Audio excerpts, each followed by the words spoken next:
የማይጾም ሰው በነገራችን ላይ ውድቀቱን እዚሁ ላይ ነው የምታየው። የማይጾም ሰው የሚያውቀውን ራሱ ይረሳዋል። የማይጾም ሰው መልካምንና ክፉን ራሱ መለየት አይችልም። የማይጾም ሰው የለበሰውን የብርሃን ልብስ ተገፎለት የሞተ ሬሳ የሚባል ቁርበት የሚለብስ ሰው ነው። የማይጾም ሰው ከሚኖርባት ከገነት ተዋርዶ ወደ ምድር የሚወርድ ነው። የማይጾም ሰው ገነትን ብቻ ሳይሆን እግዚአብሔርንም የሚያጣ ነው። እህል ብቻውን የሚያጸድቅም እህል ብቻውንም የሚያስኮንን ነገር አይደለም። ጾም አብረው ከሌሎች ነገሮች ጋር መተሳሰር አለበት። ጾም የሰውነትና የሆድ መራብ ብቻ ሳይሆን የስሜት ሕዋሳቶቻችንም ከእግዚአብሔር ጋር በጸሎት በስግደት በምጽዋትም ጭምር መገናኘት ነው። ቅዱስ ዮሐንስ አፈወርቅም ለዛ ነው ምግቦቻችሁን ጾም በገባ ቁጥር በምትለውጡበት ልክ ምን አለ እናንተም ብትለወጡ ይላል። እውነቱን ነው። ጾም በገባ ቁጥር የኛ ጭንቀትና ራስ ምታት ስለምንለውጣቸውና መብላትና አለመብላት ስለምንችላቸው የምግብ አይነቶችን መጨነቅና መጠበብ ግን የነበረብን መጀመሪያ ስለ እግዚአብሔር ብለን ምን ያደረግናቸው ነገሮች ላይ መተው የሚገባን ነገሮች ላይ። ሰው ብቻዬን እኔ ምን ተአምር አመጣለሁ፣ ብቻዬን ብጾምና ብጸልይ ምን ለውጥ አመጣለሁ አይባልም። እግዚአብሔር ኃጢአተኞችን አይቶ እንደሚቀጣ ሁሉ ስለ አንድ ጻድቅ ብሎ ደግሞ በሀገር ላይና በወገን በቤተ ክርስቲያንና በሕዝበ ክርስቲያን ላይ የመጣን መዓትና መቅሰፍትም ጭምር ምን ማድረግ ይችላል? ማራቅ ይችላል። ለእግዚአብሔር ብላችሁ ያቆማችሁት ዘፈን፣ ለእግዚአብሔር ብላችሁ የማታደርጉት ኃጢአት በሙሉ ምን እያረጋችሁበት ነው ማለት ነው? እየጾማችሁበት ነው ማለት ነው። ሰው የሚያስብበት ልክም ጣሪያም መጠንም አለ። ሲወርድ ግን እንደ እንስሳ ሊያስብ ይችላል። ከእንስሳ ጋር ሊያወራም ይችላል። ንስሐም ስንገባ ጾምም ሲመጣ ጸሎትም ለመጸለይ ስንሞክር ራሳችንን መጠበቅና መከላከልም ነቅተንም መጠበቅ ያለብን ከሚታወቀው ከትልቁ ጠላት ብቻ ሳይሆን ከምንም ጭምር ነው፣ ከትንሿም ጭምር ነው። ዛሬም እግዚአብሔር የነገራችሁን ምስጢር እንደ ምስጢርነቱ ለማያከብረው ሰው ለምን እንደምትነግሩት? ሰይጣን በነገራችን ላይ እንድንሆንና እንድናደርገው የሚያዘን ነገር በሙሉ ለኛ የሚጠቅመን ቢሆን ኖሮ መጀመሪያውኑ አይነግረን። ሰውን የሚጥለው ሰውን ዝቅ እንዲል የሚያደርገው ትልቅ የሆነ ኃጢአት ብቻ አይደለም፣ የናቃት ምኗም ጭምር ነው፣ ትንሿም ኃጢአት ነው። እግዚአብሔር አያችሁና ያክል ቸር እንደሆነ ሁሉን ወስዶ አይደለም አንድ ነገር የሰጠን። ለኛ ሁሉን ሰጥቶ ለሱ ስንት ነገር ነው የወሰደው? አንድ ነገር ነው የወሰደው። በቃ ሁላችንም እንደ ራሳችን ሚዛን ነው የምንመዘነው። እየሰማችሁ ነው? እንደ ራሳችን ነው የምንመዘነው። ሰው ስራው እንግዳ ያስብለዋል። ሰው ንግግሩ እንግዳ ያስብለዋል።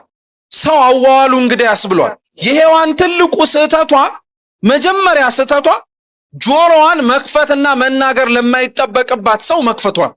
ስለዚህ ክርስቲያኖች አንደኛ እባቦቻችንን በሕይወታችን እንፈልግ።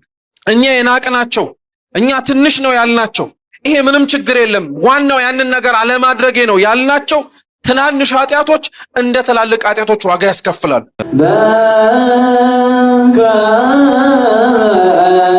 አምላካችን ልዑል እግዚአብሔር ቢወድ ቢፈቅድ ከዚህ ሰዓት በኋላ ባለን ደቂቃ ሕያውና ዘላለማዊ የሆነውን የአምላካችንን ቅዱስ ቃል እንማራለን።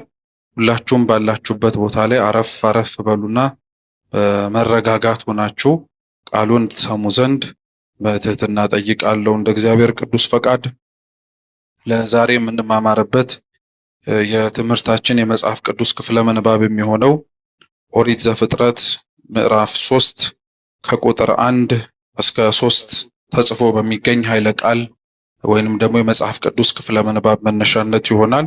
ኦሪት ዘፍጥረት ምዕራፍ 3 ከቁጥር 1 እስከ 3። እስኪ ኦሪት ዘፍጥረት በሉ። ምዕራፍ 3 ከቁጥር 1 እስከ 3። ይህንን እንግዲህ ቤታችሁ ገብታችሁ እናንተም ታነቡታላችሁ። ግን ለሁላችሁም አሁን ባለንበት ሰሙ ዘንድ እኔ ያነብላችሁና አንድ ላይ ሰምተን ከዛ ወደ ትምህርታችን እንሄዳለን። እግዚአብሔር ከሁላችን ጋር ይሁን። እባብም እግዚአብሔር አምላክ ከፈጠረው ከምድር አውሬ ሁሉ ይልቅ ተንኮለኛ ነበረ። ሴቲቱንም በውኑ እግዚአብሔር ከገነት ዛፍ ሁሉ እንዳትበሉ አዝዟልን? አላት። ሴቲቱም ለእባቡ አለችው፣ በገነት ካለው ከዛፍ ፍሬ እንበላለን። ነገር ግን በገነት መካከል ካለው ከዛፍ ፍሬ እግዚአብሔር አለ፣ እንዳትሞቱ ከእርሱ አትብሉ አትንኩም። እባቡም ለሴቲቱ አላት፣ ሞትን አትሞቱም፣ ከእርሷ በበላችሁ ቀን ዓይኖቻችሁ እንዲከፈቱ እንደ እግዚአብሔርም መልካምንና ክፉን የምታውቁ እንድትሆኑ እግዚአብሔር ስለሚያውቅ ነው እንጂ ይላል። ስለ ቃሉ የአምላካችን የልዑል እግዚአብሔር ስም የተመሰገነ ይሁን። እኛ እስከ ቁጥር 5 ነው ዝቅ ብል እያነበብኩላችሁ። ለትምህርታችን የመነሻ ኃይለ ቃል ማርገን የምንማረው ቁጥር 5 ላይ ያለውን ኃይለ ቃል ይሆናል። መልካምንና ክፉን ማወቅ በሚል ርዕስ እንማራለን። እስኪ መልካምና በሉ ክፉን ማወቅ። እስኪ ሁለተኛ ድገሙት። እሺ ምንን ማወቅ? እሺ ሶስተኛ እስኪ በሉት መልካምና ምንን ማወቅ። በዚህ መነሻ ርዕስ አድርገን ለአጭር ደቂቃ ቅዱስ ቃሉን እንማራለን። አምላካችን እንዲያስተምረን ቅዱስ ፈቃዱ ይሁንልን። ይህ ኦሪት ዘፍጥረት ምዕራፍ 3 እንግዲህ ከመጀመሪያዎቹ የሰው ልጆች ታሪክ ተጽፎባቸው ከሚገኙ የመጽሐፍ ቅዱስ ክፍሎች መካከል አንዱ ነው።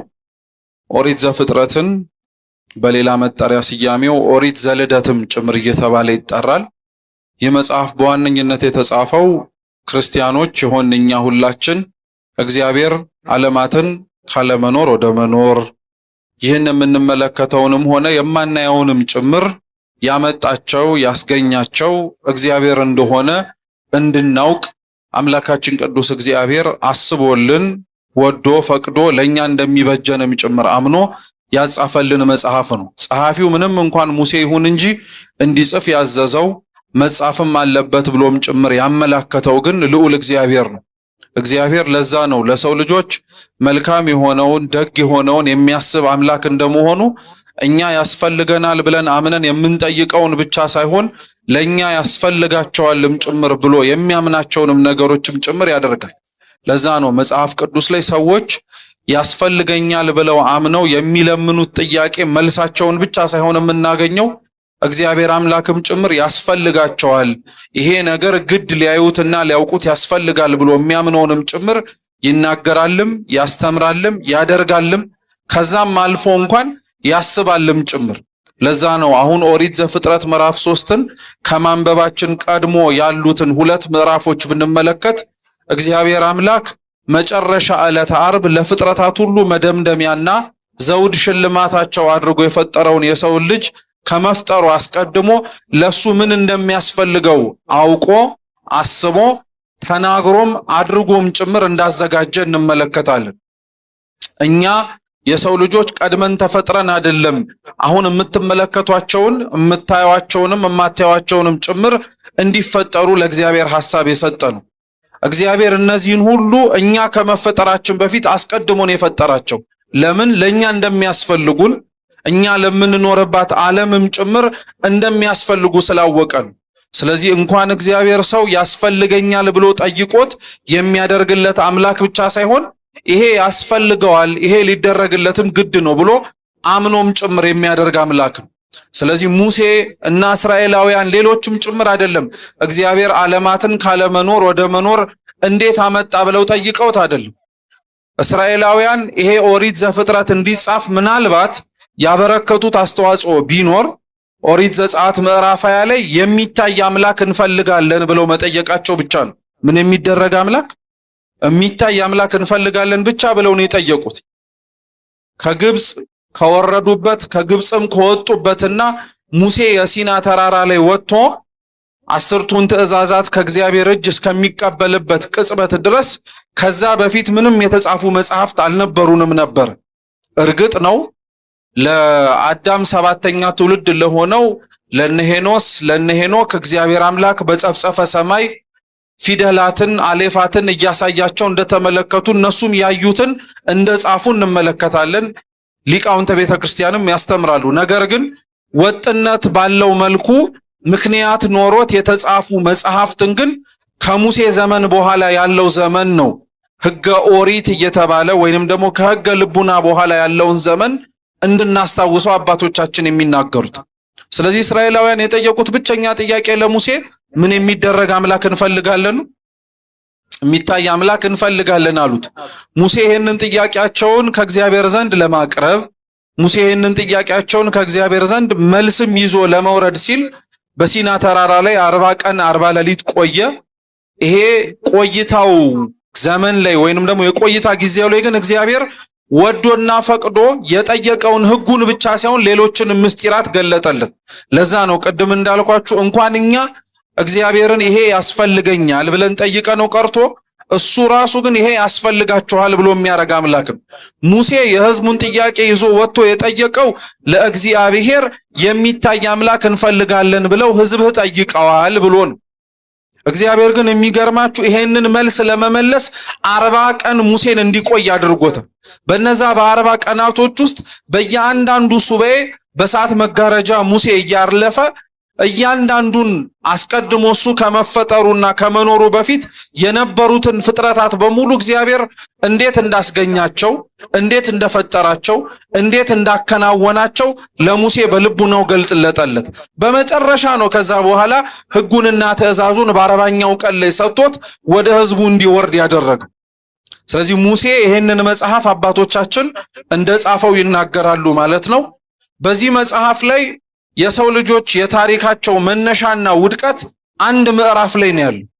ምዕራፍ 2 ላይ እግዚአብሔር አምላክ የሰው ልጅን እንደፈጠረው ባሪያው በአምሳሉም ጭምር አክብሮ እንዳዘጋጀውና መኖሪያ ተሆነው ዘንድ በገነት እንዲመላለስ እንዳደረገው ተጽፎ እናገኛለን። ይሄም ብቻ አይደለም፣ ሰው ብቻውን ይሆን ዘንድ መልካም አይደለም ደግሞ ብለው ረዳት እንድትሆነው አጋዥ እንድትሆነው የሴት ልጅንም ከጎኑ አጥንት እግዚአብሔር አምላክ እንዳዘጋጀና እንደሰጠው እናገኛለን። ኦሪት ዘፍጥረት ምዕራፍ 3 ግን ከምዕራፍ 2 በጣም የተለየ ምዕራፍ ነው። ምናልባት እንዲያውም መጽሐፍ ቅዱስ ላይ ካሉ ከአጠቃላይ መጽሐፍት በሚባል ደረጃ የሰው ልጅ ታሪኩ ከአንዴው ምስቅልቅሉ የወጣበት የመጽሐፍ ቅዱስ ክፍል ቢኖር ኦሪት ዘፍጥረት ምዕራፍ 3 ነው። ሲነበብ እንደሰማችሁት እግዚአብሔር አምላክ ከምድር አውሬዎች በሙሉ እባብ ብልህና ተንኮለኛ እንደነበረች ይናገራል።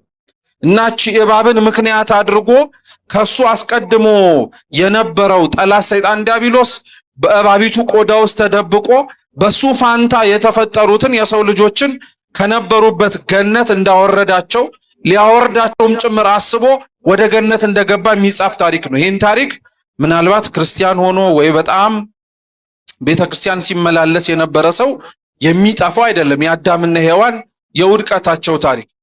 ይሄን ታሪክ ለዛሬ መነሻ አድርገንም በተወሰነ መልኩ እንድንማረው የተመረጠበት ዋነኛው ሐሳብ አሁን ያለንበት ወቅትና አሁን ያለንበት ጊዜ እንደምታውቁት የጾም ወቅት ነው እና እባቧ ወደ ሔዋን ገብታ ስትናገር እንደሰማችኋት እግዚአብሔር ለምንድነው ከገነት ካሉት እጽዋቶች በሙሉ እንዳትበሉ የከለከላችሁ አለች። እንግዲህ የሰይጣን ውሸትና ተንኮል በነገራችን ላይ የተጀመረው በዚህ ነው። እግዚአብሔር አዳምንና ሔዋንን በገነት ውስጥ እንዲኖሩ ሲፈቅድላቸው እንዳይበሉ ያዘዛቸው አንድ እንጨት ነው እንጂ ብዙ እንጨት አይደለም። ስንት እንጨት ነው? አንድ እንጨት ነው። ሰይጣን ግን ለሔዋን ሲነግራት እግዚአብሔር በገነት ካሉት ሁሉ እጽዋት ለምን እንዳትበሉ ከለከላችኋል? የሰይጣን አመሉ በነገራችን ላይ እንዲህ ነው። አንድ ነገር ሲከለከል ብዙ ነገር እንደተከለከለ፣ ብዙ ነገር ሲከለከል ያቺ የተፈቀደችዋን ደግሞ አንድ ነገርም ጭምር ልብ እንድናረግ የሚያደርግ እግዚአብሔር ለምንድን ነው ሲጀመር ራሱ በነገራችን ላይ እነዚህን አዳምንና ሔዋንን አንድ እንጨት እንዳይበሉ የከለከላቸው? የከለከላቸው አንድ ትእዛዝ ነው። የሰጣቸው አንድ መመሪያ ብቻ ነው። በገነት ውስጥ እንደፈለጉ መኖር ይችላሉ። እንደፈለጉ ማለት የተፈቀደላቸውን በሙሉ እያደረጉ። እግዚአብሔር ከፈቀደላቸው በጣም ብዙ ነገር ግን የከለከላቸው ስንት ነገር ነው? አንድ ነገር ብቻ ነው። እና ሊቃውንተ ቤተክርስቲያን አባቶቻችን እግዚአብሔር ስለከለከላቸው አንዲት እንጨት በጣም ብዙ ነገር አስተምረዋል። አንደኛ እግዚአብሔር አምላክ ያቺን እንጨት እንዳይበሉ የከለከላቸውና ያቺን እንጨትም ጭራሽ እንዳይመኟትም ጭምር አበክሮ ያሳሰባቸው የመጀመሪያው ምክንያት ማን ፍጡርና ማን ፈጣሪ እንደሆነ ምልክት እንድትሆናቸው፣ ማን ፍጡር ማን ፈጣሪ እንደሆነ ምልክት እንድትሆናቸው ነው። እግዚአብሔር በተቻለው አቅሙ እሱ በሚወደውና በሚፈቅደው መጠን የሰው ልጅ እንዳይሳሳት ማድረግ የሚጠበቅበትን ነገር በሙሉ አድርጎለታል። ልብ ብላችሁ ስሙ። የሰው ልጅን እግዚአብሔር አምላክ የፈጠረው በዕለተ ዓርብ ነው። የመጀመሪያው የተዋረደውና የወደቀው ኃጢአትን ሰርቶ ነገር ግን ንስሐ ሳይገባ የነበረው የወደቀው መልአክ ደግሞ የተፈጠረው ዕለተ እሁድ ነው። እግዚአብሔር ያንን የእሳት መጋረጃውን ከፍቶ ገልጦ ገብቶ ከዙፋኑ ፊት ተንበርክኮ ለምድርና ለፍጥረታት ሁሉ ልመና እንዲያቀርብ አድርጎ ያዘጋጀው የተቀደሰው መልአክ ሳጥናኤል ማለት ነው የተፈጠረው በዕለተ እሁድ ነው። እና በዕለተ እሁድ ተፈጥሮ ሳጥናኤል ብዙም ሳይቆይ እግዚአብሔር በዙሪያው ላይ እያለ ነገር ግን እንደሌለ ተሰወረበት። ለምን? ልክ የሰው ልጅና ቅዱሳን መላእክት ግዕዛነ አእምሮ ወይንም ደግሞ ማሰብ የሚችል ጭንቅላት አላቸው። እግዚአብሔር እንኳን ተገልጦልንና እኔ ነኝ ብሎኝ ቀርቶ ማንነቱንና ምንነቱን እንኳን ሳይገልጥልን ዙሪያው ግን እርሱ መኖሩን ሊመሰክሩ በሚችሉ ነገሮች ፈልገነው ማግኘት እንድንችል የሚያስብ ጭንቅላት ሰጥቶናል ለሁላችን። ለዛ ነው ቅዱስ ጳውሎስም በሮሜ መልእክቱ ሲናገር እግዚአብሔር ለፍጥረቱ በፍጥረቱ የተገለጠ ነው ይላል። ከኛ ውጪ ባሉት ዙሪያችን ላይ ባሉት ፍጥረታት እግዚአብሔር የተገለጠ ነው። ስለዚህ እግዚአብሔር ፍጥረታትን ሲፈጥር በተለየ መልኩ ደግሞ ቅዱሳን መላእክትን ፈጥሯቸው ተሰወረባቸው። የተሰወረባቸው ባህሪው እንደማይመረመር እንዲያውቁ እንኳን የሰው ቀርቶ የህሊና መላእክት እንኳን አእምሮና ጭንቅላት መረዳት ስለ እግዚአብሔር ሊኖረው የሚገባው ዕውቀት ወይንም ደግሞ ሊኖረው የሚገባው መረዳት ውስንነት እንዳለው እንዲያውቁት የማይመረመር አምላክ መሆኑን እንዲረዱ ተሰወረባቸው። ስለዚህ የተሰወረባቸው እንደማይመረመር እንዲያውቁት ነው። በአንዱ አንጻር ደግሞ የተሰወረባቸው ዙሪያው ላይ በተፈጠሩትና ዙሪያቸው ላይ ባሉት በሌሎች ፍጥረታት ማንን ማወቅ እንዲችሉ ነው? እግዚአብሔርን ማወቅ እንዲችሉ ነው። በነገራችን ላይ እግዚአብሔር ለመላእክት ማንነቱን ሳይገልጥና ሳያሳያቸው እኔ ነኝ ገዣችሁ ሳይላቸው ዙሪያቸው ላይ ባሉ ነገሮች ግን የሱን መኖር እንዲያውቁ እንዳደረገው ሁሉ ዛሬም በነገራችን ላይ እግዚአብሔር ገልጦ ባይናገር፣ መጽሐፍት ተከፍተው ባይነበቡ፣ ሰባኪያን መምህራን ቆሞ ባያስተምሩ እንኳን እርሱን የሚፈልግና የሚሻ ልቡና ካለ ዙሪያው ላይ ባሉት ነገሮችም ጭምር ማወቅና መረዳት ይችላል። ችግሩ ግን ምን መሰላችሁ? አሁን ባለንበት ጊዜ ላይ እንኳን ሰው ዙሪያው ላይ ያለውን ሰው አይቶ ሌላ እግዚአብሔር አለ ብሎ አምላክ ይሄንን ሁሉ የፈጠረ እሱ አለ ብሎ ለማመን ቀርቶ እኛ ራሳችን እርስ በርስ ስንተያይ ራሱ አንዳችንን ስንመለከት ሰውን የምናይ ይመስላችኋል? ከኃጢአታችን ከበደላችን ከክፋታችን ልንኖረው ተገብቶን ነገር ግን መኖር ባቃተንና ባነስንበት ልክ እንኳን ሰውን አይቶ እግዚአብሔርን ሊያውቀው ቀርቶ እኛ ራሱ እርስ በርስ ተያይተን እንኳን አንተ ሰው ነህ አይደለም የምንል ጨካኞች ከሆንን በጣም ቆይተናልኝ። ስለዚህ እግዚአብሔር ለመላእክት ያረገውን ነገር ለኛ ያላረገው እንዳይመስላችሁ። አሁን ዛሬ ሰው እግዚአብሔር መኖሩን በምን አውቃለሁ ብሎ ቢጠይቅ እግዚአብሔር መኖሩን የምታውቀው ቆሞ የሚያስተምር ተገልጦ የሚነበብ መጽሐፍ ባታገኝ እንኳን በፈጠራቸው በፍጥረታቱ ዙሪያ ላይ እንኳን እግዚአብሔር ይታያል። ጾሙ፣ ጸሎቱ፣ ስግደቱ፣ ምጽዋቱ በቅዱሳት መጽሐፍት ላይ ክርስቲያኖች እንዲህ መኖር አለባቸው ተብለው ተዘርዝረው የምንመለከታቸው ነገሮች በሙሉ ለእግዚአብሔር የምናደርገው የሕግ ተገዥነት ብቻ ሳይሆን በነዛ በምናረጋቸው ነገሮችም ጭምር ሌላው ሰው እኛን አይቶ እግዚአብሔር መኖሩን እንዲያውቅ። ለዛ ነው ወንጌል ራሱ በሰማይ ያለውን አባታችሁን አይተው ያመሰግኗችሁ ዘንድ ብርሃናችሁ በማን ፊት ይብራን ያሉ? በሰዎች ፊት ይብራን ያሉ። ጾሙ፣ ጸሎቱ፣ ስግደቱ፣ ምጽዋቱ ብርሃን እኮ ነው። ሰዎች በዛ ብርሃን ውስጥ እግዚአብሔርን እንዲመለከቱ፣ ሰዎች በዛ ብርሃን ውስጥ ማንነቱን እንዲያውቁ። ስለዚህ ለመላእክት ይህን ያደረገው አእምሮ ሰጥቷቸዋል፣ ማሰብ እንዲችሉ ዙሪያቸው ላይ እሱን ፈልገው ማግኘት እንዲችሉ መላእክትን ፈጥሯል። ነገር ግን እንደምታስታውሱት ሳጥናኤል የተፈጠረለትን ጭንቅላትና ዙሪያው ላይ እግዚአብሔር ያስገኘውን ነገር አይቶ ተመልክቶ ራሱ እግዚአብሔር ፈጣሪ አለ ከኛ ውጪ ሌላ አስገኛለ ከማለት ይልቅ እኔ ፈጠርኳችሁ ብሎ ተናገረ። ይሄን ሐሳቡን ይሄንን ነውሩን ይሄንን ክፋቱን እንዲያመነጭ ያነሳሳው የገፋፋው ነገር ቢኖር ራሱና ራሱ ብቻ ነው። አንዳንድ ሰው ባለማወቅ ባለመረዳት ሰይጣንን የፈጠረው እግዚአብሔር ነው ብሎ ይናገራሉ። ያን እንኳን ባይሉ እንኳን ምን አለ ሰይጣንን እግዚአብሔር ቢያኖረው ወይንም ደግሞ ባይፈጥረው የሚል ሰውስ ሰምታችሁ አታውቁ? እግዚአብሔር በነገራችን ላይ የፈጠረው ሰይጣን የለም። እግዚአብሔር ያዘጋጀው ሰይጣን የለም። እግዚአብሔር ሰይጣንን ቢፈጥረው በነገራችን ላይ እንደዛ ብሎ የሚያስብና የሚያምን ሰው ካለ ምናልባት ከኛም መካከል አሁን ሰይጣን አሳሳተን ብለን ለምንናገረውና እሱ ላይ ክስ ለምናወጣቸው ነገሮች በሙሉ በአንድም ይሁን በሌላ መንገድ በተዘዋዋሪ እግዚአብሔርንም ነው ተወቃሽ የምናደርገው። ምክንያቱም የፈጠረው ማን ነው እያለን እያወራን እግዚአብሔር ነው እያለ የሚያወራ ሰው ካለ ግን አንልም። ሰይጣንን ሰይጣን ያደረገው ራሱ ነው። እግዚአብሔር የፈጠረው እግዚአብሔር ያዘጋጀው እግዚአብሔር ካለመኖር ወደ መኖር ያመጣው የተቀደሰ እንደ ሚካኤል እንደ ገብርኤል ዛሬ እንደምናከብራቸው እንዳሉ ቅዱሳን መላእክት ነው።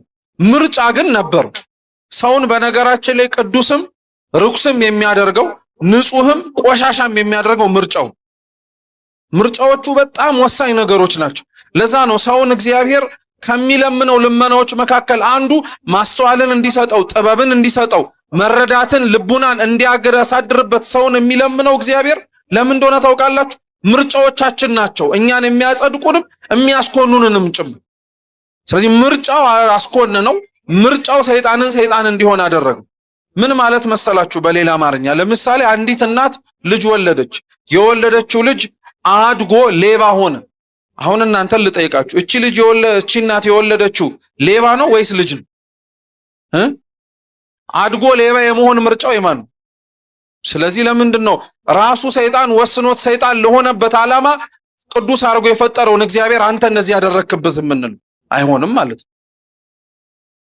ግን ምን መሰላችሁ? ይሄንን ያነሳንበት ዋነኛው ዓላማ ሰይጣን ተዋርዶ ከነበረበት ክብር ሲወርድና ሲወድቅ እግዚአብሔር አምላክ ለሰው ልጅ የዋለለትን ውለታ እንድናቀው ምን አረገው? የሰው ልጅን ሰይጣን በወደቀባትና በተገኘባት ቅጽበት እዛው መፍጠር ይችል ነበር። እኛ እንደምታውቁት የተፈጠርነውና የተገኘነው አንዱ የወደቀውን የሳጥናኤልን ነገድ ምትክ እንድንሆን ነው እግዚአብሔር አምላክ የፈጠረ። መላእክትን መስለን መላእክትን ሆነን መኖር እንድንችል። ልብ ብላችሁ ስሙ። መላእክትን መስለን መላእክትን ሆነን መኖር እንድንችል። ግን እግዚአብሔር አምላክ እንደዛ ሆኖ ሳለ ሰይጣን በወደቀበት በዛች በዕለተ እሁድ ቅጽበት ሰው ልጆችን አልፈጠራቸውም። ተውት እሺ፣ እሁድ እንኳን አይፈጠራቸው። ሰኞም አላረገውም፣ ማክሰኞም አላረገውም፣ ረቡዕም ሐሙስም አላረገውም። መቼ ነው የፈጠረ? እስኪ ዓርብ በሉ። ዓርብን የፈጠረን እኛ ለምን አዘገየን? አንደኛ ምክንያት ልብ ብላችሁ ስሙ። ሰይጣን በወደቀባት በዛችው ዕለት እኛን ራሳችንን እግዚአብሔር አምላክ መፍጠር አቅቶት አይደለም። ቢፈጥረውና ቢያዘጋጀው ኖሮ ልክ ዕለተ ማክሰኞ በተፈጠረበት ቅጽበት ላይ እግዚአብሔር ምድርን አብቅይ ብሎ እጽዋትን እንታበቅል አድርጎ ነበር። ስለዚህ ማክሰኞ የሰው ልጅ ተፈጥሮ ቢሆን ኖሮ እግዚአብሔር ምድርን አብቅይ ሲል ባያበቅል እንኳን እኔም አብሬ ነበርኩኝ ለመፍጠሩ ተሳትፎ ነበረብኝ ብሎ በሳተ ነበር። ሮብ ቢፈጥረው ኖሮ ሮብ እግዚአብሔር አምላክ ፀሐይን፣ ጨረቃን፣ ከዋክብትን ሲፈጥር አብሮ እኔም ፈጠርኳቸው ባለ ነበር። ሐሙስም ዓርብም እሱ ከመፈጠሩ በፊት የተፈጠሩትን አራዊቶችን አይቶ እኔም ፈጠርኳችሁ ባለ ነበር። ስለዚህ እግዚአብሔር ሁሉንም ፍጥረታት ጨርሶ አከናውኖ ከጨረሰ በኋላ መጨረሻ ማንም ፈጠረ? ሰውን መጨረሻ የፈጠረው ለፍጥረታት ሁሉ ዘውድ ስለሆነ ብቻ ሳይሆን ሰይጣን መጀመሪያ ላይ እኔ ፈጠርኳችሁ የሚለውን ስህተት መልሶ እንዳይሳሳት ለመጠበቅ ነው መጨረሻ የፈጠረው። ስለዚህ እግዚአብሔር መጨረሻ ሲፈጥረው መጀመሪያ የተሳሳተውን የሰይጣንን ስህተት እኔ አድርጌያለሁ፣ እኔ ፈጽሜያለሁ የሚለውን ነገር እንዳይሳሳት ነው። ለዛ ነው አሁንም ድረስ በነገራችን ላይ ክርስቲያኖች እንደው ምክንያቱ ገብቶን በግልጽ ይሄ ነው ብለን አንናገር እንጂ ብዙ ነገሮችን እኔ አደረኳቸው ማለት አንፈልግም። ማን አደረገው ነው የምንል? እግዚአብሔር አረገው ነው የምንል። ለምን መሰላችሁ? አንደኛ እግዚአብሔር አረገው የምንልበት ምክንያት የሰው ልጅ የአቅም ውስንነትንና ገደብን ስለምናውቅና ስለምናምን ጭምር ነው። ምናልባት አሁን በምንኖረው ህይወታችን ላይ የኛ ሚና በጣም ትንሽ ነው። ትልቁን ሚና የሚወስደው ማን? እግዚአብሔር ነው። ሁለተኛ ምን መሰላችሁ? መጽሐፍ ራሱ ያዘነ ያለኔ የምታረጉት ምንም ነገር የለም ብሎናል። ይሄ ብቻ አይደለም፣ የሆነውና የሚሆነው ነገር ሁሉ ደግሞ በማን ሆነን የሚለው በእርሱ ሆነን የሚለው የዮሐንስ ወንጌል ምዕራፍ 1 ቁጥር 3 ሁሉ በእርሱ ከሆነ እኛም ከሆነው ነገሮች መካከል አንዱ ስለሆንን እኛም የምናረገው ሁሉ በማን ሆነን የምንል? በማን ሆነ? በእግዚአብሔር ሆነ ነው እያለን የምንናገረው። ስለዚህ ያንን ሁሉ ለመጠበቅ ያንን ሁሉ ለመከልከል እግዚአብሔር መጨረሻ ፈጠረው። ስሙ፣ ይሄ ብቻ አይደለም፣ መጨረሻ ፈጥሮን ደግሞ የፍጥረታቱ ሁሉ ገዢም አደረገ። ከኛ የበላይ ከሱ ውጪ ሌላ ነገር እንዳይኖር ማለት ነው። ሁለተኛ ሶስተኛ የሚያስብ የሚያመራምር ከሌሎች ከተፈጠሩት ሌሎች ፍጥረታት የተለየ ጭንቅላት ሰጠን። ምን ሰጠን? ጭንቅላት፣ የሚያስብ የሚረዳ አይምሮ ሰጠን። አሁን ልብ ብላችሁ ስሙ። ኦሪት ዘፍጥረት ምዕራፍ 3 ቁጥር 1 ላይ አዳምንና ሔዋንን ያሳሳተቻቸውን እባብ ወይንም ደግሞ የጣለቻቸውን ከይሲ ሲጠቅሳትና መጽሐፋችን ሲጽፍልን ምን ያለው መሰላችሁ? ምድርም ማለት እስኪ ምድር በምድርም በሉ ካሉ እንስሳቶች እባብ ተንኮለኛ ነበረች። እባብ ተንኮለኛ የሆነችው በምን ካሉ እንስሳት ነው? በምድር ካሉ ምን? ተው አንድ ቃል ረስታችኋል። በምድር ካሉ ምን? አሁንም ረስታችሁታል። ከልባችሁ ናችሁ አድምጡኝ። በምድር ካሉ እንስሳት ሁሉ ነው የሚለው። ሁሉ እባብ ምን ነበረች? እንግዲህ ልብ ብላችሁ ስሙ። የእባብ ተንኮለኛነቷ በምድር ካሉ እንስሳት ሁሉ ነው እንጂ ከሰው አይበልጥ። ተረድታችሁኛል? ምንም ብታውቅ ከማን ልታውቅ ግን አትችልም። ከሰው ልታውቅ አትችልም። ምንም ጠቢበኛ ብትሆን ከማን ጠቢብ መሆን አትችልም። ከሰው ልትሆን አትችልም። በጣም በተናቀ፣ በጣም በተዋረደ፣ በጣም ከሱ ጠቢብ ባልሆነ ነው የወደቀው ማለት ነው የሰው ልጅ። ገብቷችኋል ትርጉም? አዎ ጭብጡ እሱ ነው። በነገራችን ላይ የእባብን ማሳሳት አባቶቻችን ትኩረት ሰጥተው የሚናገሩት ተንኮለኛነቷን ብቻ ለማውራት አይደለም። ሰውን የሚጥለው ሰውን ዝቅ እንዲል የሚያደርገው ትልቅ የሆነ ኃጢአት ብቻ አይደለም፣ የናቃት ምኗም ጭምር ነው፣ ትንሿም ኃጢአት ነው። ለዛ ነው ክርስቲያኖች በነገራችን ላይ ንስሐም ስንገባ ጾምም ሲመጣ ጸሎትም ለመጸለይ ስንሞክር ራሳችንን መጠበቅና መከላከልም ነቅተንም መጠበቅ ያለብን ከሚታወቀው ከትልቁ ጠላት ብቻ ሳይሆን ከምንም ጭምር ነው፣ ከትንሿም ጭምር ነው። ለምን መሰላችሁ? ሰይጣን እንደ ተዋጊነቱና ጠላት እኛን እግዚአብሔር ካዘጋጀልን ከርስት መንግስተ ሰማያት ለማስወጣት ትልቅ ፈተናን ብቻ አይከፍትም። ትናንሽና እኛ የማንጠብቃቸውንም ፈተናዎችም ጭምር እንዲጥለንና እንድንዋረድም ጭምር ለማድረግ ይችላል። ተመልከቱት። እንደ አዳም ያለ ቅድስና የተላበሰ እንደኔና እንደናንተ እንኳን እኮ ሰውነቱ ላይ ያለውን እርቃን ለመሸፈን ልብስ እንኳን እኮ አያረግም። የብርሃን ልብስን የሚለብሰው ቅድስናው ማወቁ ያለበት ደረጃ አባቶቻችን ሲናገሩ ንጻሬ መላእክት ላይ ደርሷል። መላእክትን ማየት ማነጋገር የሚችልበት የቅድስና ደረጃ ላይ ደርሷል። ይሄ ያክል የቅድስና ደረጃ ላይ የደረሰው አዳም ግን የወደቀውና የተጣለው አንዲት የተናቀችና ከምድር አራዊት ሁሉ ተንኮለኛ በሆነች በአንዲት እባብ። ስለዚህ ክርስቲያኖች መጠንቀቅ ያለባቸው፣ ክርስቲያኖች ራሳቸውን በክርስቲያናዊ ሕይወታቸው ውስጥ በደንብ አድርገው ትኩረት ሰጥተው መጠበቅ ያለባቸው ይጥለኛል ብለው ከሚጠብቋቸው ትላልቅ ኃጢአቶች ብቻ አይደለም። ተመልከቱ፣ እግዚአብሔር ለአዳምና ለሔዋን የሰጣቸው ትእዛዝ ምንድን ነው? ሲጋ አንዲት እንጨት አትብሉን ያላቸው እየሰማችሁ ነው። አትስረቁ አላለም፣ አትግደሉ አላለም፣ አታመንዝሩ። እኛ የምናውቃቸውን 10ቱን ትእዛዛት ወይም 6ቱን ሕግጋተ ወንጌል መጀመሪያ አልሰጣቸውም።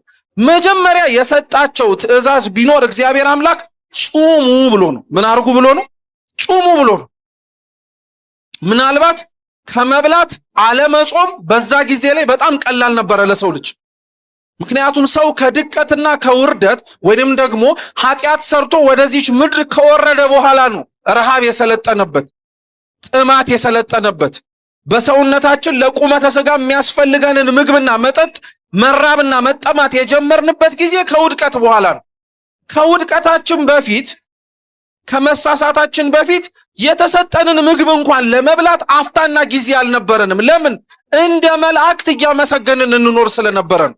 ምግቡን እኮ ሰጥቶናል እግዚአብሔር። አትብሏት ካላት እጽ ውጪ ያሉ መብላት ብንችል ብንፈልግ ብንወድ መብላት የምንችለውን ሰጥቶናል። ግን እነሱንም አልበላንም። የሚገርም እኮ ነው። 7 ዓመት አዳም ገነት ውስጥ ሲቆይ አንድም ቅጠል እንኳን አንስቶ አልበላም። ምስጋናው ምግብ ሆኖለት ነበር ይኖር የነበረው።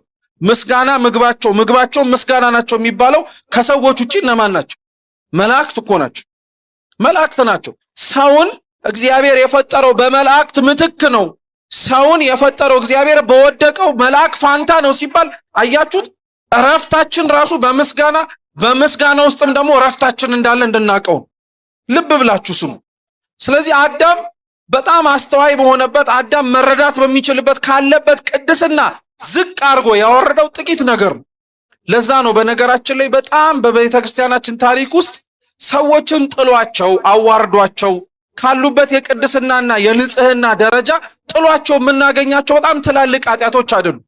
እርግጥ ነው ትላልቅ ኃጢአቶች ሰዎችን ካሉበት ደረጃ ሲያዋርዷቸው እናያለን። ለምሳሌ ከ12ቱ ሐዋርያት አብሮ የተመረጠ ማሰርና መፍታት እንዲችል ስልጣነ ክህነት የተሰጠው ርኩሳት መናፍስትን ከሰው ልጅ ሰውነት እያሳደደ ማስወጣትን ሀብተ መንፈስ ቅዱስ የታደለው ይሁዳ የወደቀው በምንድን ነው? እስኪ ገንዘብ በሉ። በገንዘብ ነው የወደቀው። በፍቅረ ነዋይ፣ በስስት፣ ባልበቃ ባይነት፣ ባለው ነገር ባለመርካቱ። አሁንም ዛሬም በነገራችን ላይ ግብር ስባችን ይሁዳ ሆኖ ስባችን የተለያየ ሆነ እንጂ ዛሬም ቤተክርስቲያን ውስጥ ላለ ህግጋትና ተገዥነት ራሳችንን አስገዝተን ለመኖር በጣም የሚከብደን እንደ ይሁዳ ያለን ሰዎች አሉ። ቃል በቃል ገንዘብ አያሳስተን እንጂ እንደ ገንዘብ የምንንሰፈሰፍለት የምንሳሳለት እሱ ካልሆነ በቀር ሊያስደስተን የሚችል ሌላ ነገር የለም ብለን የምናምንበት ከእግዚአብሔር የበለጠብን ነገር አለ። ለይሁዳ ከእግዚአብሔር እንዲርቅ ምክንያት የሆነው ይሄ ነው። ሌሎችንም ማንሳት እንችላለን። ለምሳሌ ዛሬ አብረን ተሰብስበን ያለንበት የመጀመሪያው ሰማዕት የሆነው ቅዱስ እስጢፋኖስ እንደምታስታውሱት የሐዋርያት ሥራ ላይ ስለ እግዚአብሔር እየመሰከረ ስለ ኢየሱስ ክርስቶስ በማስተማሩ ምክንያት ነው አይሁድ አንስተው በድንጋይ ወግረው ሰማዕትነት እንዲቀበል ያደረጉት። እየሰማችሁ ነው? እና በዛ ቅጽበት ላይ ድንጋይ ይወግሩት የነበሩትን ሰዎችና ድንጋይ እያነሱ ይጭኑበት የነበሩትን ሰዎች በነገራችን ላይ እነሱ እግዚአብሔርን እንዳያውቁ ያደረጋቸው ምንድነው? መልሱ እንጂ ምናቸው ነው እግዚአብሔርን እንዳያውቁ ያደረጋቸው? እስኪ ጥላቻ በሉ። ጥላቻቸው ነው እግዚአብሔርን እንዳያውቁት ያደረጋቸው እንጂ እስጢፋኖስ እኮ እየተናገረ ነው፣ እየሰበከ ነው፣ እያስተማረ ነው። ልቡናቸውና ጆሮአቸው ግን ጥላቻ ያወረው ስለሆነ ለነሱ ለሚናገረውና ለሚያስተምራቸው ትምህርት ጆሮና ልቦናቸውን ከመክፈት ይልቅ በእጃቸው ላይ ያለውን ድንጋይ አንስቶ መወርወር ቀለላቸው። ዛሬም በነገራችን ላይ እግዚአብሔር ጋር ሰው የማይገናኘውና ለመገናኘትም እየፈለገ ያቅሙን እየሞከረ ብዙ ህግጋት እያከበረ ጥላቻ ግን ካለው ማግኘት አይችልም። አያችሁ፣ ትልቅ የምንለው ኃጢአት ብቻ አይደለም ሰውን ከእግዚአብሔር ጋር እንዳይኖር የሚያደርገው። ትንሽ አሁን ለምሳሌ ጥላቻ ምን ችግር አለው እንላለን አይደል? ምን ችግር አለው? አልሰረኩ፣ አላመነዘርኩ፣ አልዘሞቱ፣ ሌላ አምላክ አላመለኩ፣ ምን ችግር አለ? እገሌ አመሉ እኮ ነው እንድጠላው ያረገኝ እንኳን ማለት አትችልም። ትንሿ ጥላቻ የነፍስ አይንን ልታውር ትችላለች። ትንሿ ጥላቻ ነፍሳችንን ከእግዚአብሔር መንፈስ ቅዱስ ሙቀት እንድትባረድና እንድትቀዘቅዝ ልታረግ ትችላለች። ስለዚህ ክርስቲያኖች የአዳምን በእባቧ መውደቅን ስናስብና ስናስተውል መርሳት የሌለብን የሚጥሉንና የምንኖረውን ከእግዚአብሔር ጋር ያለንን ህይወት እንድንርቅ የሚያረጉን ትላልቅ ነገሮች ብቻ አይደሉም። እኛ የናቅናቸው ከኛ አቅም በታች የሆኑ ትናንሽ ነገሮችም ጭምር ናቸው። ስለዚህ የአዳምን መውደቅ በጣም እንድንደነቅ የሚያረገን አዳምን የጣለው እንደ ሳጥናኤል እንደ ርኩስ መንፈስ እንደ ሰይጣን ያለ በጣም ትልቅ ረቂቅ የማይመረመር መንገዶቹ በጣም ብዙ የሆኑ ጠላት አይደለም። ሰይጣንን የጣለው ከምድር አውሬ መካከል አንዲት ተንኮለኛ የሆነች እባብ ናት። ስለዚህ ክርስቲያኖች አንደኛ እባቦቻችንን በህይወታችን እንፈልግ። እኛ የናቅናቸው እኛ ትንሽ ነው ያልናቸው ይሄ ምንም ችግር የለም ዋናው ያንን ነገር አለማድረጌ ነው ያልናቸው ትናንሽ ኃጢያቶች እንደ ትላልቅ ኃጢያቶች ዋጋ ያስከፍላሉ። እንዲያውም ቅዱስ ዮሐንስ አፈወርቅ ምን ይላል መሰላችሁ? ዛሬ የእርሱ ዓመታዊ ክብረ በዓሉ ነው፣ በረከቱ ለሁላችን ትድረሰን እና ዮሐንስ አፈወርቅ ምን ይላል? አትስረቅ የሚለውን ህግ ሲያስተምር ወገኖቼ አትስረቅ የሚለውን ህግ መረዳት ያለባችሁ እንደ ትልቅ ንብረት ዘረፋ ብቻ አይደለም። ትንሿም ስኳር መስረቅ እንደ ትልቁ ንብረት ዘረፋ ስርቆት ነው ይላል። አሁን ከዚህ ውስጥ ማን ስኳር ያልቃማል? ማን ያልሰረቃል? ማን ወላጆቹ ካፍቴሪያ ውስጥ ሳያው ያቃማል? አሁን ለኛ ግን ይሄ ምንም አይደለም። ስንት ሰው በሚገደልበት ስንት ሰው ነፍሱ እንደዚሁ ዝም ብሎ በሚሄድበት አሁን የኔ ስኳር መቃም ምን አለው? ሌላው ስለ ራሱ ኃጢያት ይጠየቃል። አንተ የምትጠየቀው ስለማን ኃጢያት ነው? ስለ ራስህ። የሌሎች ኃጢያት መብዛት ያንተን ኃጢያት መስራት የሚያሳንስም አይደለም። የሌሎች ኃጢያቶች ክፋት ያንተን ኃጢያት እምብዛም ነው የሚያስብልም አይደለም። ብዙዎቻችን በነገራችን ላይ ስለ ጽድቅ ራስን ማነጻጸር ብቻ ሳይሆን ኃጢያትንም ራሳችንን እናነጻጽራለን። አይሆንም። ግን ሁላችንም እንደ ራሳችን ሚዛን ነው የምንመዘነው። እየሰማችሁ ነው? እንደ ራሳችን ነው የምንመዘነው። ስለዚህ ከምድር እባቦች ከምድር አራዊት ሁሉ ማን ተንኮለኛ ነበረች? እባብ ተንኮለኛ ነበረች አለች እና መጀመሪያ ሄዳ ለሔዋን ነው ወሬ ማውራት የጀመረችው። ምን አለች? እግዚአብሔር ለምንድን ነው ከገነት ካሉት እጽዋት ሁሉ እንዳትበሉ የከለከላችሁ አለች። እየሰማችሁ ነው? ጥያቄ ልጠይቃችሁ፣ ልብ ብላችሁ ስሙ።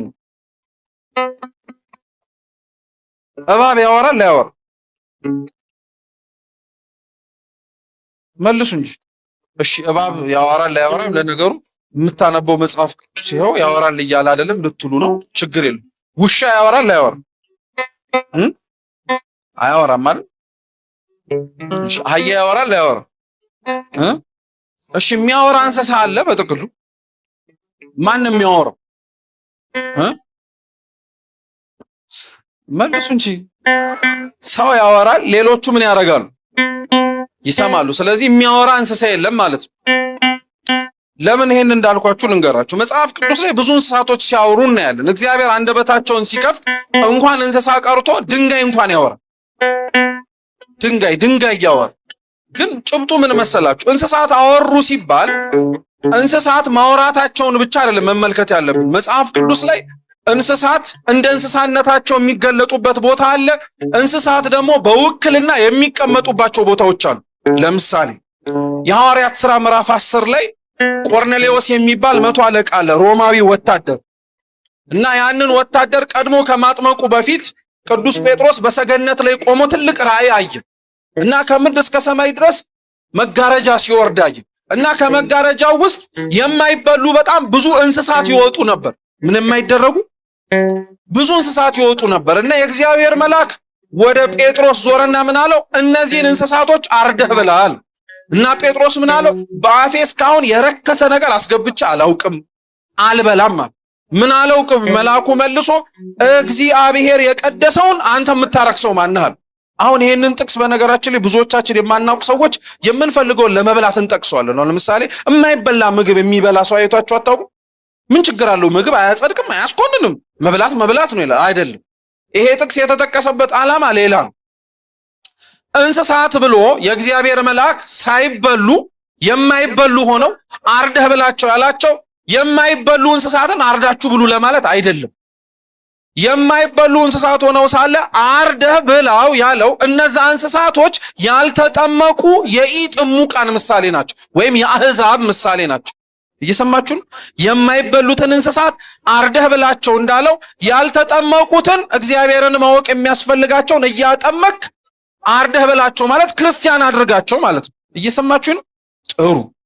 ስለዚህ በዚሁ መንፈስ ከተረዳችሁት እንስሳ የሚባለው እንስሳ ብቻ አይደለም ማለት ነው። እንስሳት ተብለው አህዛብም ጭምር ይጠቀሳሉ ማለት ነው። አንደኛ።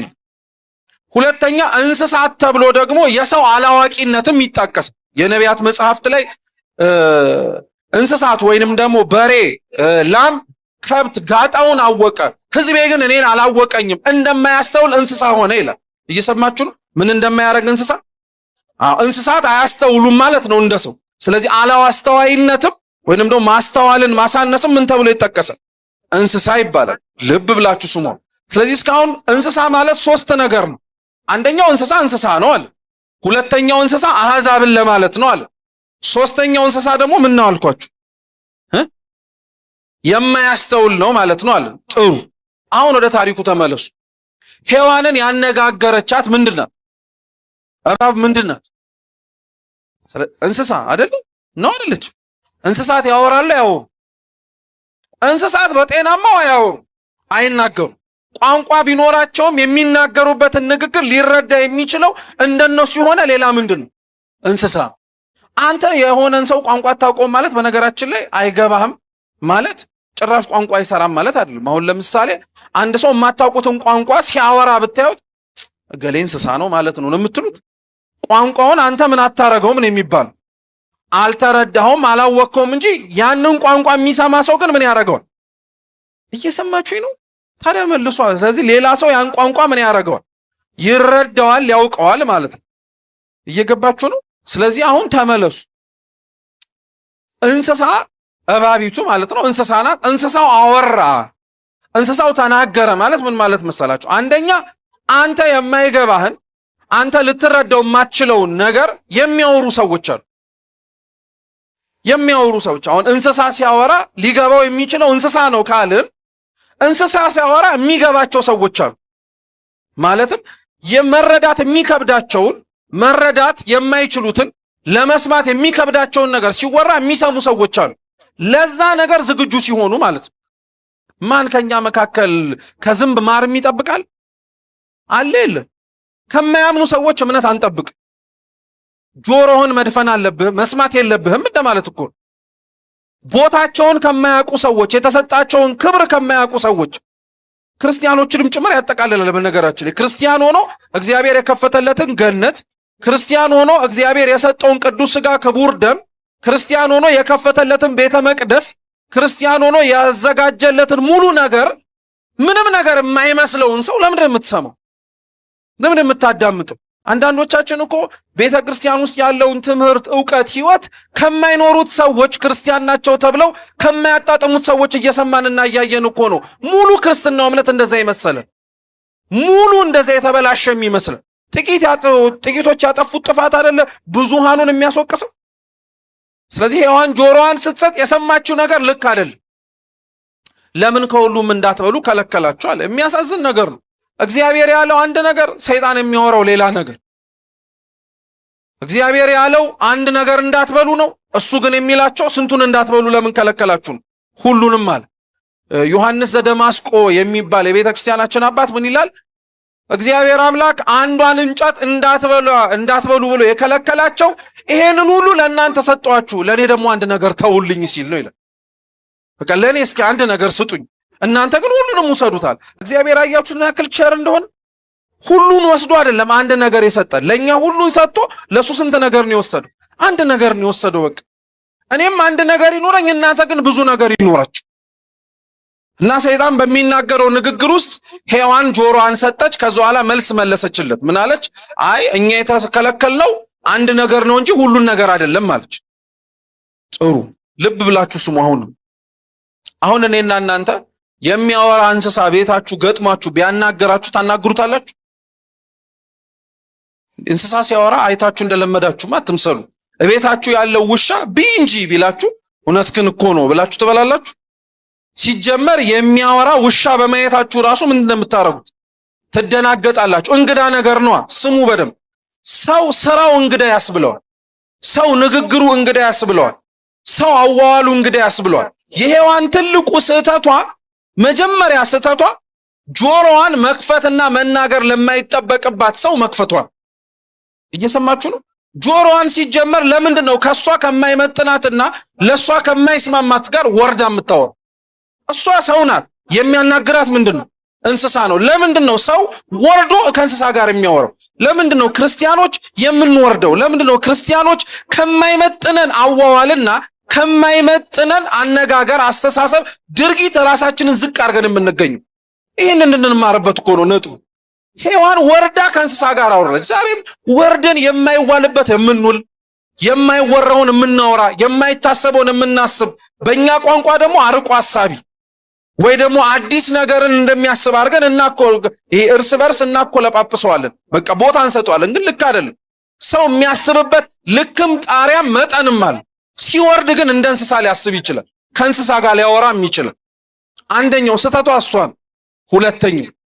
ሁለተኛው ስህተቷ እግዚአብሔር አምላክ አትብሉ፣ ይሄንን ነገር እንዳትበሉ ብሎ ሲናገር ታውቃላችሁ፣ እባብ እኮ አልሰማችሁ። ማንም የሰማ የለም። ይሄንን ትእዛዝ የሰጠው እና ሲናገር የሰማው መጀመሪያ አዳም ነው። ማን አልኳችሁ? አዳም። ሔዋን ራሱ አልተፈጠረችም። ሔዋን አዳም ጎን ውስጥ ሆና ነው ይሄን ትእዛዝ የሰማችው እንዳትበሉ ያለው። ግን ሔዋን ከወጣች በኋላና ከአዳም ጋር መኖር ስትጀምር ግን አዳም ምን አላት? አትንኩት ብሏል አላት። ምን አታርጉት? እግዚአብሔር ያለው አትብሉ ነው። እሱ ግን እያላት ያለው ምን አታርጉ ነው። ካልነካችሁ ምን ስለማታረገው ነው። አርቆ እያጠረ ነው ማለት ነው። እየዋሸ እንዳይመስላችሁ። አርቆ እያጠረ ነው። ካልነካሽው አትበዩ፣ ስለዚህ አትንኩት ብሏል አለ። ይሄን ትእዛዝ ለነሱ ነው የተናገሩ። እሷ እግዚአብሔር የነገራትን ትእዛዝ፣ በሌላ አገላለጽ እግዚአብሔር የነገራትን ምስጢር ለሌላ ሰው ተናገረችው፣ ለሌላ እንስሳ ተናገረችው። ዛሬም እግዚአብሔር የነገራችሁን ምስጢር እንደ ምስጢርነቱ ለማያከብረው ሰው ለምን እንደምትነግሩት? እንደ ምስጢርነቱ ለማይንከባከበውና ቦታ ለማይሰጠው ሰው ለምን እንደምናወራው? አይወራም እኮ ራሱ። በቃ አያችሁት ስህተቷን። ማውራት ከሌለባት ጋር አወራች፣ ጆሮ መስጠት ከሌለባት ጋር ጆሮ ሰጠች። ማናገር የሌለባትን ምስጢር ደግሞ ለጠላቷ ለራሷ ሰጠች። ስለዚህ ሔዋንን የጣላት ማን ይመስላችሁ? እርግጥ ነው ሰይጣን የጣላት። ሰይጣን ግን የጣላት ከሔዋን ምን አግኝቶ ነው? አያችሁ፣ ሰይጣን ድክመታችንን አውቆ የሚጥለን ትላልቅ ፈተና ብቻ አምጥቶ አይደለም በትናንሽም ይጥለናል አልኳችሁ። ሁለተኛ ጠላት እኛን የሚጥለን የሚያጠቃንንና የሚያዋርደንን ነገር ከማን ራሳችን ሰምቶ ነው? ከራስ ሰምቶ። እኔ እኮ እንትን ነገር አልችልም አትሉ? እኔ እኮ እንትን ነገር አይሆንልኝም። አሁን የገሌን ዘፈን ስሰማ በቃ አይሆንልኝም። የገሌን ፊልም ሳየው አይሆንልኝም። በቃ እገሌን ሳየው የሆነ ነገር ያረገኝ እንዴ። የሚያጠቃህን የሚገልህን የሚያዋርድህን ዝቅ የሚያረግህን ነገር ለጠላት ተነግረዋለህ። ስለዚህ ያንን ነገር እኮ ይዞ ምን ያረጋሃል ማለት ነው? እንዲጥልህ በር እየከፈትክለት። ስለዚህ አይሆንም ይሄንን ነገር ነው ብትበሉት ብትጠጡት እንዲያውም እንደሱ አምላክ እንዳትሆኑ ነው አለ። ከዛ በኋላ ግን ሰይጣን ምንድን ያለ በጣም የሚገርማችሁ ነገር መልካሙንና ክፉን እንዳታውቁ ነው አለ። እስኪ መልካምንና ክፉን በሉ እንዳታውቁ።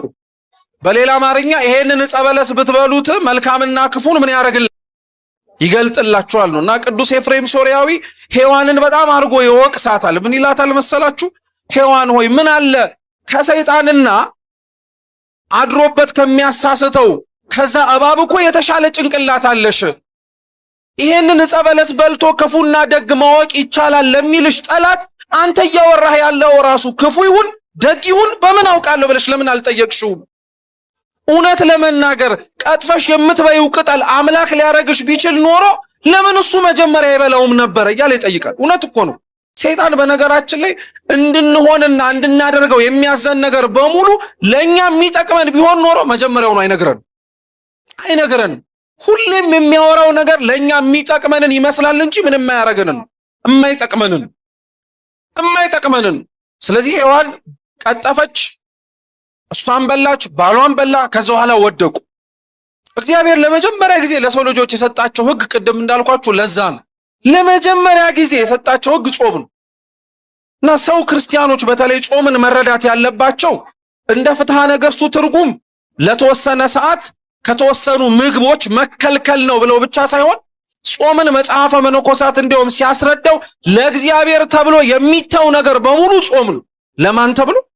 ለእግዚአብሔር ብለው ያልበሏት ያቺ ዕፀ በለስ ለአዳምና ሔዋን ምንድናት ማለት ነው? ጾም ነው ማለት ነው። ለእግዚአብሔር ብላችሁ ያቆማችሁት ዘፈን፣ ለእግዚአብሔር ብላችሁ የማታደርጉት ኃጢአት በሙሉ ምን እያረጋችሁበት ነው ማለት ነው? እየጾማችሁበት ነው ማለት ነው። ለዛ ነው ክርስቲያኖች በጾም ወቅት ላይ ከምግባቸው ጎን ለጎን አብረው እንዲያስቡት የሚፈለገው ይሄንን። ቅዱስ ዮሐንስ አፈወርቅም ለዛ ነው ምግቦቻችሁን ጾም በገባ ቁጥር በምትለውጡበት ልክ ምን አለ እናንተም ብትለወጡ ይላል። እውነቱን ነው። ጾም በገባ ቁጥር የኛ ጭንቀትና ራስ ምታት ስለምንለውጣቸውና መብላትና አለመብላት ስለምንችላቸው የምግብ አይነቶችን መጨነቅና መጠበብ ግን የነበረብን መጀመሪያ ስለ እግዚአብሔር ብለን ምን ያረግናቸው ነገሮች ላይ መተው የሚገባን ነገሮች ላይ መተው የሚገባን። እውነት ነው። ጾም በነገራችን ላይ መልካምና ክፉን ታሳውቅ ነበር። አዳምና ሔዋን እየጾሙን መልካምና ክፉን አውቀው ነበር። መልካሙ እግዚአብሔር፣ ክፉ ደግሞ ከሱ ተጻራሪ የሆነው ሰይጣን። ልክ ጾሙን ሲያፈርሱ ግን መልካምና ክፉን ወደ አለማወቅ ነው የወረዱት። ጭራሽ እንዲያውም በድንግዝግዝ መኖር ጀመሩ። ጭራሽ እንዲያውም ትላንትና የለበሱት የብርሃን ልብስ ተገፎ ቁርበትና የበለስ ቅጠል የሚያገለድሙ ሰዎች ሆኑ። የማይጾም ሰው በነገራችን ላይ ውድቀቱን እዚሁ ላይ ነው የምታዩ። የማይጾም ሰው የሚያውቀውን ራሱ ይረሳዋል። የማይጾም ሰው መልካምንና ክፉን ራሱ መለየት አይችልም። የማይጾም ሰው የለበሰውን የብርሃን ልብስ ተገፎለት የሞተ ሬሳ የሚባል ቁርበት የሚለብስ ሰው ነው። የማይጾም ሰው ከሚኖርባት ከገነት ተዋርዶ ወደ ምድር የሚወርድ ነው። የማይጾም ሰው ገነትን ብቻ ሳይሆን እግዚአብሔርንም የሚያጣ ነው። እግዚአብሔር ካለ መጾም ሁላችንንም ይሰውረን። እህሉን አይደለም እያልኳችሁ ያለው እህሉን አይደለም። እህል ብቻውን የሚያጸድቅም እህል ብቻውንም የሚያስኮንን ነገር አይደለም። ልብ ብላችሁ ስሙ ክርስቲያኖች። አለመብላት የሚያጸድቅ የሚመስለን ሰዎች አለን። መብላት ደግሞ የሚያስኮንን የሚመስለን ሰዎች አለን። አይደለም። አስታውሱ ይላል ቅዱስ አባታችን አባ ሙሴ ጸሊም፣ አለመብላት ጽድቅ ቢሆን ኖሮ ጠላታችሁ ሰይጣን እኮ አይበላም። መብላት የሚያስኮንን ቢሆን ኖሮ እኮ ሐዋርያት በበሉበትና በቀመሱበት ልክ በተኮነኑ ነበር። ሰውን የሚያጸድቀውም የሚያስኮንነውም መብላትና ለመብላቱ አይደለም። አሁን ግን አይታችሁታል። ሲበላ ያየነውን ሰው በሙሉ እኛ ምን እያረግነው? በቃ ኮድነንበታል። ሳይበላ ያየነውን ሰው በሙሉ ደግሞ በእኛ አይምሮ ምን አድርጓል? ጸድቋል ማለት ነው። አይሰራም እንደዛ። አለመብላትም መብላትም አይደለም ለጽድቅና ለኩነኔ ምክንያት የሚሆነው። በጾሙ ጊዜ ላይ እኛ በስጋ ምግብ ሳንከት ነገር ግን መከልከል ከሚገባ ሌሎች ነገሮች ኃጢአት እየሰራን ከሆነ እውነት እየተነጋገርን ከሆነ የጾምን አይደለም። በአንጻሩ ደግሞ ባይደረግም በጾም ጊዜ ላይ እየበላን ግን ከሌሎች ኃጢአቶች ብንከለከል ደግሞ አይገሌ የጾመች አይደለም አይባልም። ከምግብ ላትከለከል ትችላለች፣ ከኃጢአት ግን ራሱን መጠበቅ አለበት። ስለዚህ እሱን አንደኛ ያዙ። ሁለተኛ በምንጾምበትም ሆነ ስለ ጾም በምንነጋገርበት ሐሳብ ውስጥ መርሳትና መዘንጋት የሌለብን ሁለተኛው ነገር ቢኖር ጾም አብረው ከሌሎች ነገሮች ጋር መተሳሰር አለበት። ጾም የሰውነትና የሆድ መራብ ብቻ ሳይሆን የስሜት ሕዋሳቶቻችንም ከእግዚአብሔር ጋር በጸሎት በስግደት በምጽዋትም ጭምር መገናኘት ነው። ለዛ ነው መጽሐፈ መነኮሳት ጾምን የጸሎት እናት ናት እያለ የሚነግራት። ሰው ሲጾም ለመጸለይ በር እየተከፈተለት ነው። የሚጸልይ ሰው ለመመጽወት በር እየተከፈተለት ነው። እሱ ከእግዚአብሔር ፊት እጆቹን ዘርግቶ ስጠኝ እንደሚለው የሚጸልይም ሰው እንደዚሁ ሁሉ ከእግዚአብሔር የተቀበለውን ራሱ ደግሞ ለሰው የሚሰጥ ነው። የሚመጸውት ሰው ደግሞ የሚሰግድ ሰው ነው። ዝቅ የሚል ሰው ነው። ራሱን ከተፈጠረበት ከአፈር አሳንሶ ከእግዚአብሔር ፊት ትቢያ እንደሆነ ከሰዎችም ዘንድ ራሱን በትሕትና ዝቅ የሚያደርግ ሰው ነው። ጾምን እንደ ቀላል ለተወሰኑ ሰዓታት እንደ መራቢያ አድርገን አንቁጠረው ክርስቲያኖች። በጾም አሁን ያልኳችሁ እኛ የተማማርንበትን መጽሐፍ የጻፈው ሙሴ ፍጥረታትን ካለመኖር ወደ መኖር እግዚአብሔር እንዴት እንዳመጣቸው አውቋል። በደንብ አድርጎ አውቋል። ያላወቀነውን ለማወቅ ያልተረዳነውን ለመረዳት ሰው ይጾማል። ይሄንን ብቻ ብያችሁ ትምህርታችንን እንጨርስ። አንዳንዶቻችን ደግሞ በጾም ከምናስተውላቸው ጥያቄዎች መካከል አንዱ ምን መሰላችሁ? አሁን እኔ ጾምኩም አልጾምኩም ምን ይመጣል? ምንም። አሁን ለምሳሌ እንደ ሁሉም ስለምትመለከቱት አሁን እኔ ጾምኩ አልጾምኩ ጸለይ ካልጸለይኩ ምን ያመጣል ልትሉ ትችላላችሁ። ለዚህ አንድ ብቻ ታሪክ ልንገራችሁ። ብሉይ ኪዳን ላይ ካሉ መጽሐፍቶች መካከል ከመጽሐፈ ዕዝራ ጋር ድሮ ይቆጠር የነበረ አባቶቻችን ግን በቀኑና የለዩት መጽሐፍ አለ። መጽሐፈ ነህምያ ይባል። መጽሐፈ ነህምያ አንድ ነህምያ የሚባል እስራኤላዊ የእስራኤል ቅጥርና ሀገር መፍረሱንና መውደሙን አይቶ ጾሞና ጸልዮ ሀገር ለመገንባት የወረደ ሰው የምታገኙበት። አንድ ሰው ጾሞ ምን ያመጣል ካላችሁ ቤታችሁ ገብታችሁ ነህምያን ይዩት። አንድ ሰው ጾሞ ራሱን ከእግዚአብሔር ፊት ዝቅ ካረገ እንኳን ለራሱ ቀርቶ ለሀገር የሚተርፍ ሰው ነው። የፈረሰውን ቅጥር የገነባው የታጣውን ሰላም እንዲመለስ ያደረገው አንድ የነህምያ ጾምና ጸሎት። ሰው ብቻዬን እኔ ምን ተአምር አመጣለሁ ብቻዬን ብጾምና ብጸልይ ምን ለውጥ አመጣለሁ አይባል። እግዚአብሔር ኃጢአተኞችን አይቶ እንደሚቀጣ ሁሉ ስለ አንድ ጻድቅ ብሎ ደግሞ በሀገር ላይና በወገን በቤተ ክርስቲያንና በሕዝበ ክርስቲያን ላይ የመጣን መዓትና መቅሰፍትም ጭምር ምን ማድረግ ይችላል? ማራቅ ይችላል። ስለዚህ እውነትም መልካምንና ክፉን የምታሳውቀው ይህችን ጾመ ነቢያትን ሌሎችንም አጽዋማትንም ጭምር ክርስቲያኖች ስንጾም አደረ እነዚህን ነገሮች እያሰብን በውስጣችንም ጭምር እያመላለስን መሆን መቻል አለበት ማለት ነው። እግዚአብሔር አምላክ የጾምነውን ጾም እንዳስጀመረን ለፍጻሜው በቸርነቱ ያብቃን። በምሕረቱ በደግነቱ እግዚአብሔር ከምናየውም ከማናየውም ከምናውቀውም ከማናውቀውም ለጾማችን ከማይሆነው መሰናክል ሁሉ ይጠብቀን። የሰማነውን በልቦናችን ሰሌዳ ይጻፍልን። ወስብሐት ለእግዚአብሔር።